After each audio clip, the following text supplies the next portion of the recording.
Last post fight review of the night, man. Damn, there was a boxing holiday. Dawes been watching boxing since like 1 p.m., 2 p.m. Eastern Standard Time. Here I am doing my last video, 12:15 a.m. Eastern Standard Time. The next day, we have Emanuele Navarrete versus Eduardo Baez. Now these are two Mexican guys, and the man Eduardo Baez, man, was outboxing this guy, making the man Navarrete the champion, making him miss. You know, he was circling him, he was digging to the body, using his jab, catching him with the straight right hands. And he was outboxing him. To be honest, on my card, I had him outboxing him every single round from round 1 through 5. You know what I mean?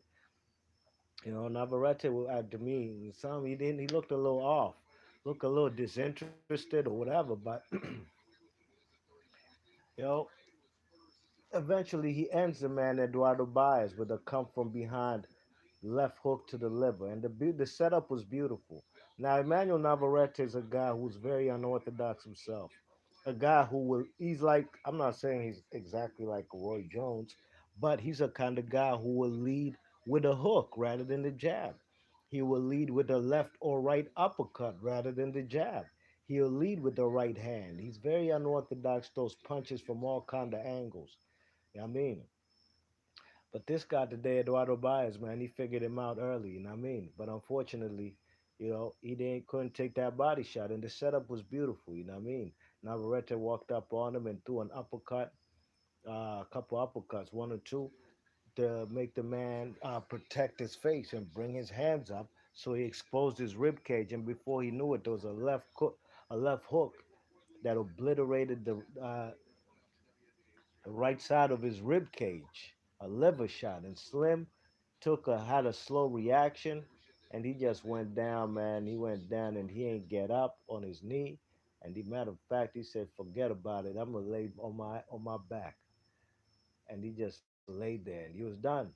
6 round TKO. Sorry, 6 round KO for Emmanuel Navarrete. Now this was a fight right here, man.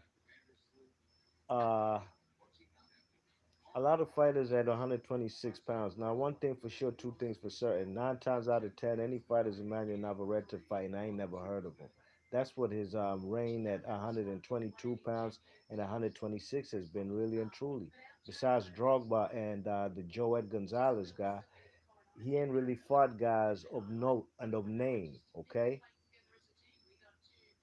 So this was really a blueprint on how to beat a guy like Emmanuel Navarrete. You know what I mean? You got to outbox the guy, you got to move around, and you got to frustrate the guy. But the guy does punch from all kind of angles. You got to be aware. And unfortunately for this kid, Eduardo Baez, this is a 12 round fight, not a 6 round fight. He did well for the first 5, 6 rounds, but he couldn't take the body shot, and he's done. B. Marsh Boxley, your thoughts and comments. I'd like to see Emmanuel Navarrete unify straps. You know what I mean? He's been talking about he's been very active, and he would like a rest in boxing. Look, you've been fighting a lot of nobodies. You don't need no rest. Go unify a strap, then take a nice vacation. You heard? B. Marsh Boxing, leave your thoughts and comments. I'm out of here. Peace.